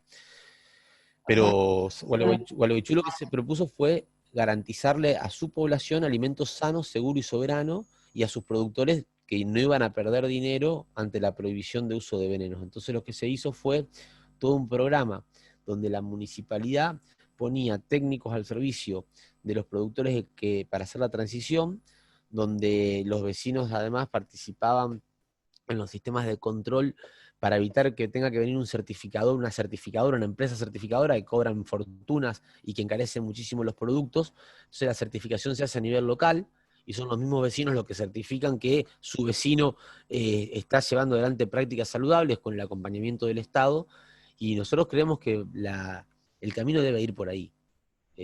Creemos que debe ir por ahí. Creemos que, a ver, si uno piensa que hoy nosotros estamos pensando que como país nos estamos planteando la posibilidad de ser el patio trasero de China y de tener acá la producción que China necesita sacarse de encima, porque China junto con México son los principales generadores de pandemias a nivel mundial a partir de la producción intensiva de carne, y por eso China necesita sacarse de encima, porque además no tiene agua. China ya no tiene agua para darle de beber a la cantidad de cerdos que está queriendo producir.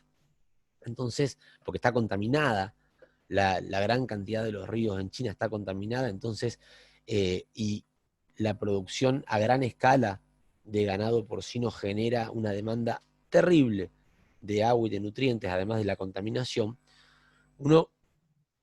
Si uno se pone a pensar que en un contexto de mundo donde el cambio climático es el principal problema a nivel mundial, peor aún que el COVID-19, nosotros estamos planteando como salida a las crisis que tenemos producir en Argentina los cerdos que después va a comer China, y decimos que eso en realidad es mejor porque evita que produzcamos en Argentina el cereal o el maíz que después va hacia China para que China pueda ahí darle valor agregado a ese maíz. Nosotros, creo yo, hemos perdido una posibilidad maravillosa que nos dio la pandemia en algún momento en los inicios de aprender qué es lo que no tenemos que seguir haciendo. y qué es lo que sí tenemos que hacer, que es producir alimentos a nivel local. Nosotros necesitamos que el alimento no recorra cientos ni miles de kilómetros para llegar a nuestra mesa. Necesitamos que el alimento, para que no pierda las propiedades, para que sea realmente un alimento y nos permita nutrirnos y establecer y formar nuestro sistema inmunológico y el de nuestros hijos, el alimento tiene que ser local, no tiene que recorrer grandes cantidades de grandes kilometrajes, no tiene que generar con eso emisiones de dióxido de carbono ni calentamiento global, ni tiene que generar con eso contaminación en el lugar donde se produce. Entonces, me parece que tomar ejemplos como el de Gualeguaychú, como el de Chabás, en algún momento Ercilia y Ceres habían logrado un acercamiento entre los sectores productivos y las comunidades para el cuidado de la salud. No sé finalmente cómo terminó eso. Hay en Argentina una gran cantidad de productores que están generando producciones agroecológicas, y yo no los quiero aburrir, pero Argentina es el segundo país exportador de productos orgánicos. Eso que decía Lino Barañao, de que el lujo responsable de los que quieren pagar y pueden pagar por alimentos sanos es una potencialidad para Argentina, es una terrible verdad. Digo terrible porque resulta que Argentina hoy produce sin venenos, hoy Argentina produce sin daño ambiental, pero no para que los argentinos y las argentinas podamos alimentarnos sanos, sino para que algunos coman bien porque pueden pagar mucho en el exterior.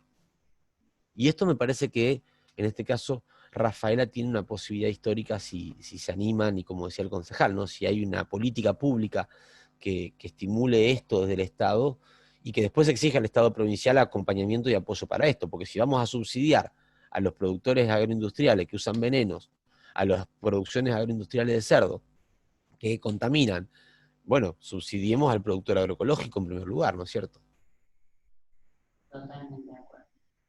Y en ese sentido es que queremos estar construyendo este nuevo paradigma y queremos, desde mi postura por lo menos, que Rafaela sea innovadora y pueda demostrarle a la provincia y al país que se puede de una manera diferente.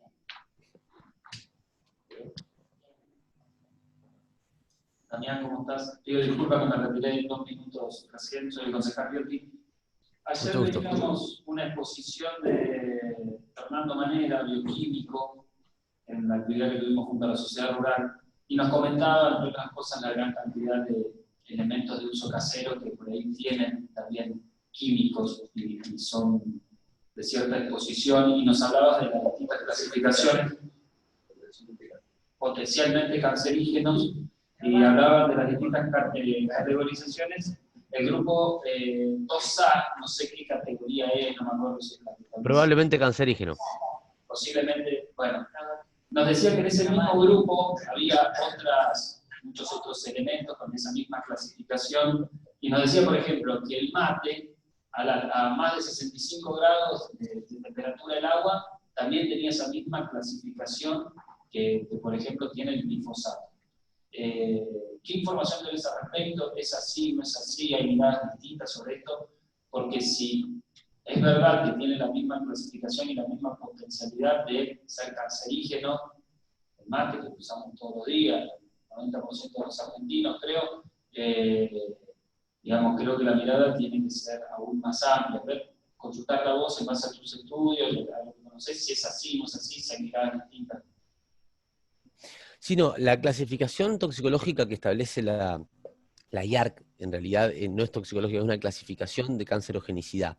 Lo establece la Asociación Internacional, la Agencia Internacional de Investigación sobre Cáncer de la OMS, la IARC, que es la que en el 2015 reclasificó al glifosato y lo clasificó como probablemente cancerígeno y no como levemente tóxico como estaba planteado antes. Que en realidad hay un detalle ahí que me parece interesante. Cuando Monsanto patenta el glifosato, lo patenta como categoría toxicológica 3, no 4, ¿tá? En cuanto a su cancerogenicidad.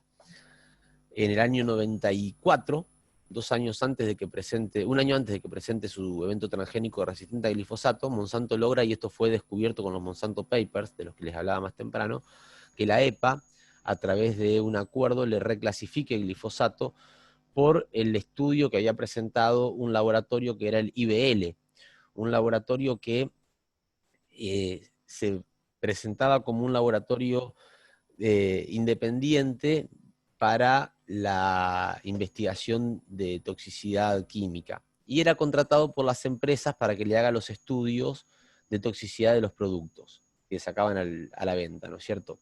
Ese laboratorio fue cerrado. Ese laboratorio fue el responsable de la presentación de los trabajos que permitieron la clasificación toxicológica de más del 60% de los productos químicos de los Estados Unidos. Y fue cerrado en el año 84 porque la EPA demostró que no era ningún laboratorio, sino que era una oficina donde lo que hacían era contratar investigadores para que firmen los trabajos que las empresas les llevaban. No sé si soy claro. Fue un gran escándalo, se cerró. Pero aún así, sobre los trabajos de ese laboratorio, la misma EPA en el año 93, reclasificó el glifosato, que estaba clasificado como categoría 3 de toxicidad cancerogénica, para categoría 4, que es levemente tóxico. Cuando se hizo la revisión, en el año 2014, que se publica en el año 2015, se hace el comité de la IARC, lo que decide es no tomar en cuenta ningún trabajo científico en donde participasen como autores o coautores agentes vinculados con la industria química. Es decir, nadie con conflicto de interés podía haber hecho un trabajo independiente, dice la IARC. Analizan todos los estudios que hay a nivel mundial que no tienen participación de gente de la industria y reclasifican de clase 4 a clase 2A, es probablemente cancerígeno. Eso generó una reacción muy importante de las empresas, de las industrias químicas, y un año después sale publicado en una revista científica un artículo donde, bueno, y ahí empieza todo esto de, pero no, también el mate es probablemente cancerígeno y demás, lo cual es fácilmente refutable, no que el mate sea cancerígeno. Si uno toma claramente bebidas a una temperatura muy importante, reiteradamente, va a generar un proceso de inflamación, irritación crónica que puede inflamarse y puede claramente generar después un proceso de mutación celular. Ahora, si uno ve que en realidad el crecimiento, y por eso puse esta filmina ahora, ¿no? El crecimiento exponencial del consumo de químicos en nuestro país es en base fundamentalmente a un herbicida como el glifosato, con el discurso de que lo que habíamos logrado era dejar de usar otros químicos que eran mucho peores que el glifosato. Entonces ahora estamos usando mucho más glifosato y resulta que el glifosato en realidad no era tan bueno, no era clase 4, sino que era probablemente cancerígeno. Me parece que queda claro que lo que se pretende hacer es correr de eje la discusión. ¿Y por qué digo esto? Porque cuando se discute si la sal también es dañina si tomás mucha sal, o si tomás 40 litros de agua también te morís, entonces lo que tiene que ver es con la dosis y no con el producto en sí mismo, lo que se está negando, y cuando lo hace un productor solo puedo entender, cuando lo hace un profesional, yo creo que ronda no solamente lo no ético, sino lo criminal, ¿está? Lo que se está negando es que en realidad estamos hablando de sustancias derivadas del petróleo, sustancias de síntesis química que no fueron resultado de un proceso natural y por lo tanto nuestros organismos no tienen capacidad de metabolizar. Al no tener capacidad de metabolizar, no hay sistema inmunológico que pueda hacer frente a esas sustancias. Y lo cierto es que en realidad, por ejemplo, el glifosato que se nos dijo que era tan bueno en un momento y que resultó que es probablemente cancerígeno, en realidad lo que dicen los Monsanto Papers es que la empresa ya tenía datos científicos por sus propios estudios de que no era probablemente cancerígeno, sino que estaba literalmente, está asociado fuertemente al desarrollo de linfomas no Hodgkin y trastornos como leucemias mieloides. Entonces, ahí está la discusión. Yo no creo que una persona tome 281.652.000 litros de mate como para poder generarse la misma exposición que se generan con la utilización de agrotóxicos en nuestros territorios. No obstante eso, hay un docente de gastroenterología en la facultad que decía hay que prohibir el mate por la cantidad de cáncer de esófago que genera, decía este docente, que yo respeto todavía. Lo cierto es que La discusión no puede estar dada desde mi punto de vista en si el mate es cancerígeno o no es cancerígeno. La discusión tiene que estar dada en cuánto cambió nuestro perfil epidemiológico, no a partir de la introducción del mate, que es en nuestra historia culturalmente arraigado desde nuestros orígenes, sino cuánto cambió nuestro perfil epidemiológico desde la introducción de estas sustancias. Porque lo que cambió desde el año 96 a la fecha en Argentina fue la aparición de el incremento en este uso de sustancias químicas, no en el incremento de mate. Entonces, si yo tengo el mismo consumo de mate de toda la vida y tengo un aumento de casos de cáncer en la región, y lo que aumentó en la región fue el uso de este tipo de productos químicos, si yo como profesional pretendo echarle la culpa al mate, soy realmente, o no estudié en la universidad y compré el título, o soy un criminal. Eso que decía Damián es muy importante, la falta de datos que tenemos, como lo decías hace un rato también, en todos los niveles del Estado, la falta de datos concretos para poder analizar, ya sea en los distintos tipos de problemáticas, sea cáncer, cardiopatías congénitas, malformación. No, hay datos, que lo voy a traer más adelante. Bueno, eso es muy importante. No, y otra cosa que creo que es importante aclarar es que cualquier patología, cualquier cáncer tienen factores de riesgo. De hecho, por ejemplo, el factor de riesgo para el cáncer de esófago es la pobreza. ¿Por qué? Porque se come guiso, se toma mate, el mate cocido y se fuma. Ahora, estas son decisiones personales, sociales, que no tienen otra opción. Ahora, cuando desde el Estado tenemos que regular qué se respira, qué agua se toma y qué alimentos se comen, ya es otra la discusión. Nosotros, también acá en la provincia de Santa Fe, hace 12 años que no tenemos estadísticas sobre cáncer, a pesar de que un colega nuestro ha reclamado muchísimo al Ministerio de Salud durante mucho tiempo el registro de cáncer. Localmente se está haciendo un muy lindo trabajo en el hospital y que prontamente lo vamos a elevar, igual que las malformaciones congénitas. Hay un estudio por parte de la Universidad Nacional del Litoral, en conjunto con el Servicio de Neonatología de acá del hospital, estudiando las malformaciones congénitas y las mutaciones genéticas en las madres de estos niños. La verdad que son muy interesantes, son datos muy concretos y creo que van a ser determinantes. Pero bueno, vuelvo a lo mismo también que en la doctrina, y vos sabés mucho de esto también, en la doctrina de la ley de medio ambiente se habla del principio precautorio y uno no puede estar esperando datos concretos sino frente a la incertidumbre o la duda hay que tener la precaución de cuidar a la salud, por lo menos hasta que alguien demuestre que no cuida. Sí, si me permiten un agregado más. Principio precautorio rige cuando uno tiene dudas del impacto, pero cuando uno ya tiene evidencia es el principio de prevención. Y nosotros hoy tenemos evidencia yo les mostré antes, y está en el libro que les decía, y está en el dossier de Brasco. Hay evidencia de que esto genera daño. El año pasado, en abril del 2019, se publicó un trabajo que demostró que la exposición de un mamífero preñado a una sustancia 100 veces menor en cuanto a su concentración de herbicida basado en glifosato, generaba en ese mamífero expuesto un daño genético que no era altamente significativo en relación a un mamífero expuesto a una solución salina normal. ¿Está? En la primer cría, o sea, la cría que estaba gestándose cuando fueron expuestos estos mamíferos a esas sustancias, el daño genético era un poco mayor en la cría que había estado expuesta al herbicida basado en glifosato que la que había estado expuesta a la solución salina.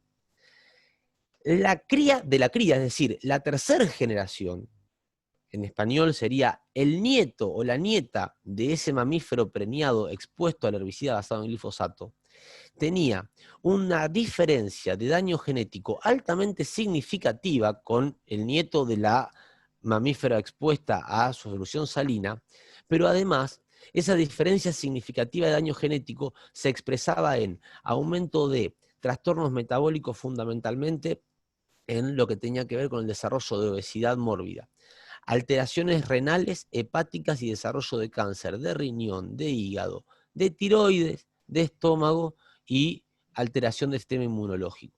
Es decir, nosotros estamos siendo expuestos hoy a sustancias, esto se hizo con glifosato, pero en general estamos siendo expuestos a sustancias que no han sido estudiadas lo suficientemente como para poder garantizarnos su inocuidad. Y que los pocos estudios que se han hecho han demostrado que no son inocuos, son dañinos. Digo pocos porque estamos hablando de unos 1.500, más o menos entre 1.500 y 2.500 estudios a nivel mundial, y esto no es tanto, digo, para el coronavirus nada más hay 23.000 en menos de 4 meses, para que se den una idea. Pero los trabajos que hay han demostrado que son dañinos. Todos los trabajos, hay un austríaco que hizo un estudio de todos los trabajos científicos, terminó publicando un libro, todos los trabajos publicados en literatura hasta el año 2015, que hablaban de la inocuidad de los productos químicos a base de glifosato. El 100% de los trabajos publicados tienen conflictos de intereses. O sea, este austríaco demostró que el 100% de los equipos que habían hecho trabajos e investigaciones que habían terminado concluyendo que los productos en base al herbicida glifosato no eran dañinos para la salud, tienen entre sus miembros alguna persona vinculada con la industria productora de agrotóxicos, o habían recibido financiamiento de ello. Entonces digo, me parece importante decir esto porque, a ver, hace 3 días atrás se publicó un artículo, un trabajo, no es un artículo, perdón, es un informe que hizo un laboratorio de toxicología privado de Rosario respecto a la intoxicación por agrotóxicos, donde termina diciendo, no es un problema la intoxicación por agrotóxicos, por el glifosato no es un problema, y la verdad que están sobreactuando. Lo que no dice nadie de los que publicó ese trabajo, que no es un trabajo, insisto, es un informe sobre los casos que ellos atendieron, es que este laboratorio es el laboratorio contratado por CASAFE para hacer los seguimientos de sus casos.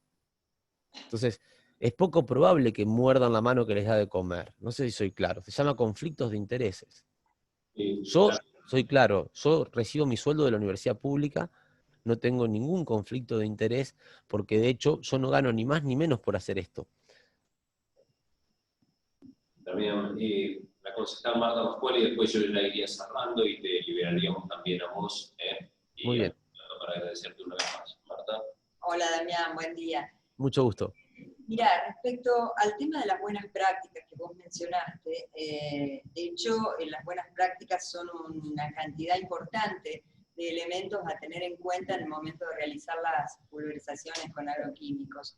No solamente la protección de la persona que está manipulando los productos, tiene que ver también fundamentalmente con controlar las condiciones meteorológicas, el viento, un montón de factores que hace que el agroquímico trabaje de una manera inofensiva, o no nunca, porque no hay nada que sea inocuo como venimos hablando, pero que afecte lo menos posible al entorno, ya sea que se tenga o no zona de resguardo de más o menos metros, donde las buenas prácticas entonces, con los controles de profesionales, acá en Rafaela se trabaja con receta también, y se realizan los controles, no sería tan importante tener en cuenta el tema de los metros. Sin embargo, vos, no sé, ¿crees que sí, que es importante? Si me podés aclarar un poco ese punto. Sí, como dije antes, yo no lo creo yo. Quiero aclarar, yo soy agnóstico y creo poco, digamos.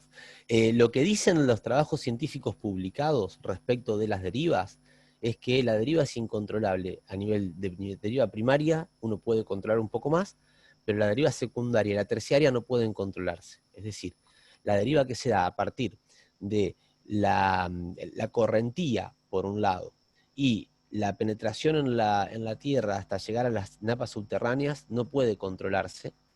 Y esto lo dice el ingeniero Tomassoni, lo dice, bueno, los equipos de EMISA, lo dicen también la misma Agencia Ambiental de los Estados Unidos, reconoce de que la EPA reconoce que no pueden controlarse las derivas, ¿tá? Y que lo que uno puede hacer es minimizar impactos, pero no controlarlos. La presencia, por ejemplo, como decía antes, de las concentraciones de clorpirifos, atracina y glifosato que hay en el barro del río Paraná, y cómo va aumentando esa concentración desde la zona, desde la ciudad de Santa Fe más o menos, hasta la desembocadura del río Luján, demuestra que hay una escorrentía y hay una filtración que llega hasta esos lugares y termina asentándose en función de la acumulación.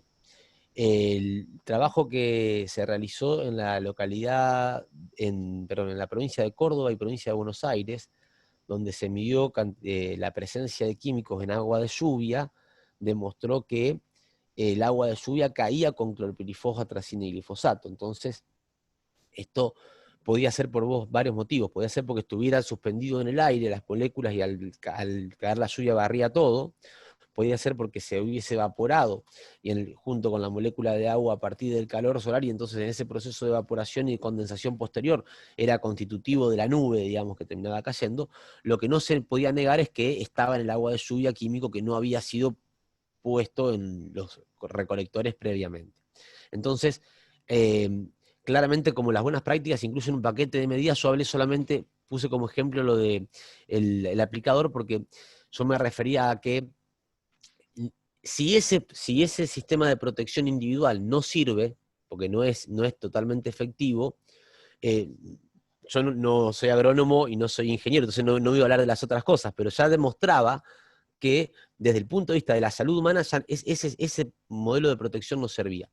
Pero lo que dicen los que sí son ingenieros y son químicos es que tampoco se puede encontrar de otra manera. Además, un reclamo que hizo el doctor Marino públicamente a partir de uno de los últimos trabajos que se habían hecho desde el INTA para demostrar de que las derivas se controlaban, es que el peso molecular de las sustancias que utilizan para hacer las demostraciones en los hipochakras, los hipocampos, cuando se hacen demostraciones de deriva, en realidad no se corresponde con el peso molecular de los productos que finalmente se utilizan. Y ese cambio de peso molecular es sustancial para entender la diferencia de posibilidad de deriva. Entonces, por eso nosotros hablamos y lo dice el mismo Barañao, no lo dice Bersenian, lo dice Barañao, como les mostré antes, ¿no? Barañao dice que para poder tener producción sin venenos hay que generar un aislamiento de los valles, porque si no, no se puede controlar. Y lo dice en el mismo momento en el que dice las distancias no son un problema, sino cómo se aplica. Entonces creo que esos doble discursos que tienen algunos funcionarios nacionales, y en esto quiero ser claro, actualmente el Ministerio de Ciencia y el Ministerio de Agricultura de Nación no tienen un posicionamiento muy diferente del que tenían Echeverri y Barañao. Yo en esto me parece importante ser claro en esto. Siguen sosteniendo buenas prácticas, desde esta lógica. Nosotros entendemos que la única buena práctica es la que no expone el veneno en el territorio. Por eso decimos que la falacia de las buenas prácticas en realidad sirve como un justificador, o como dice Levidow, como un quemador de tiempo.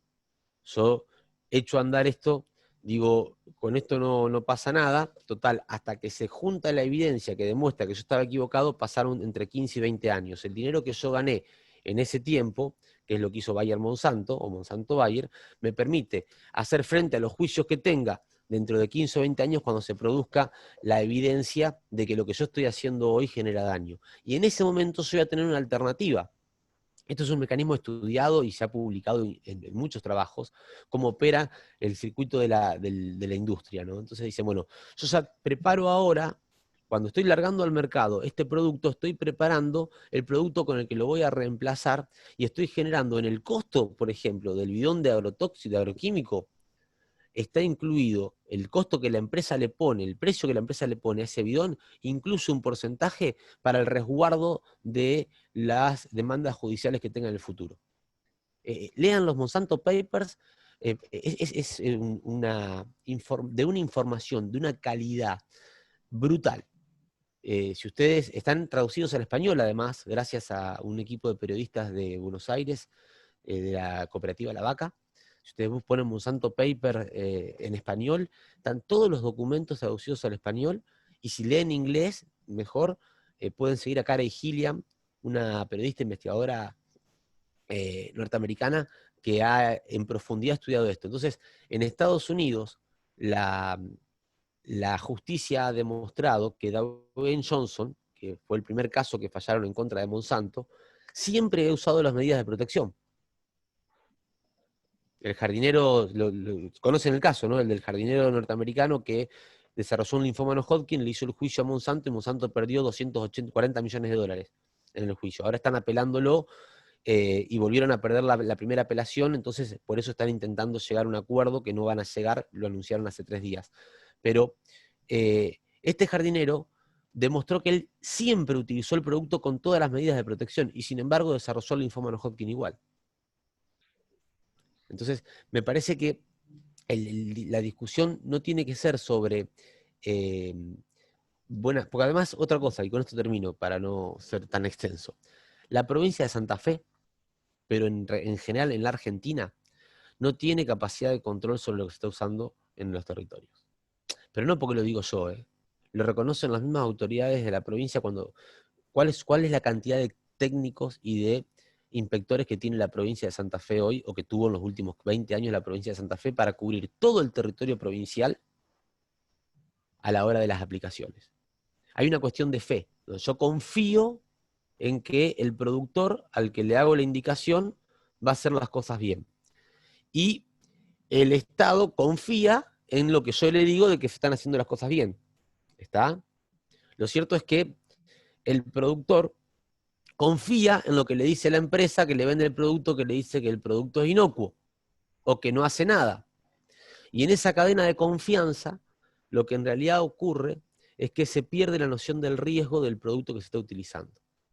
Las propagandas, por ejemplo, les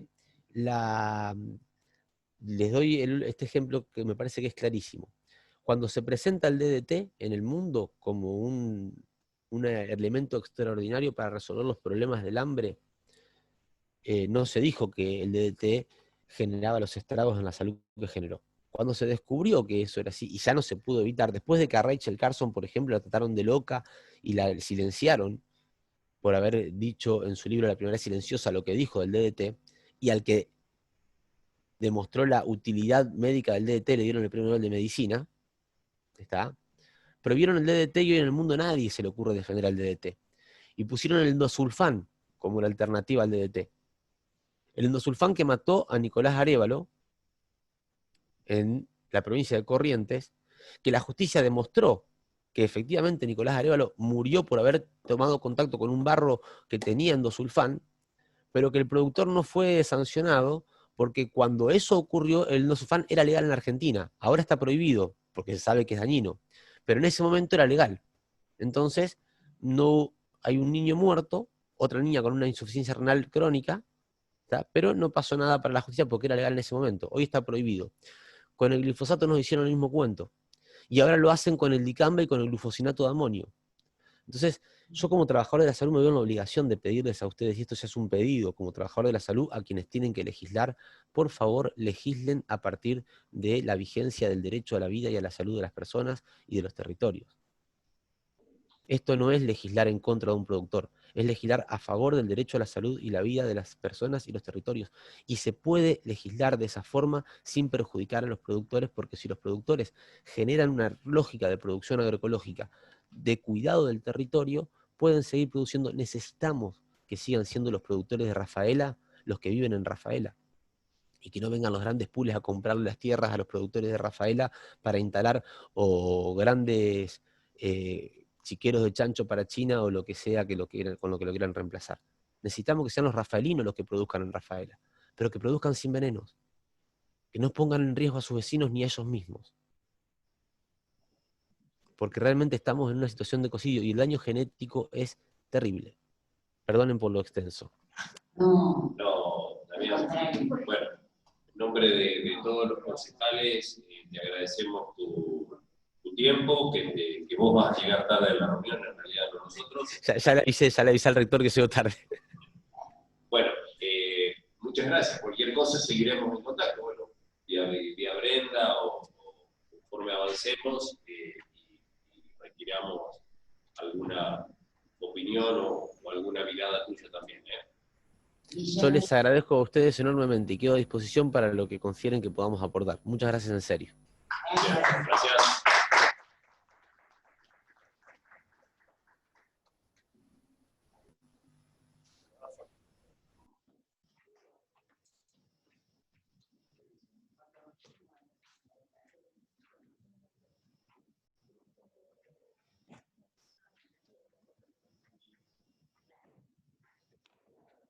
Abrazo.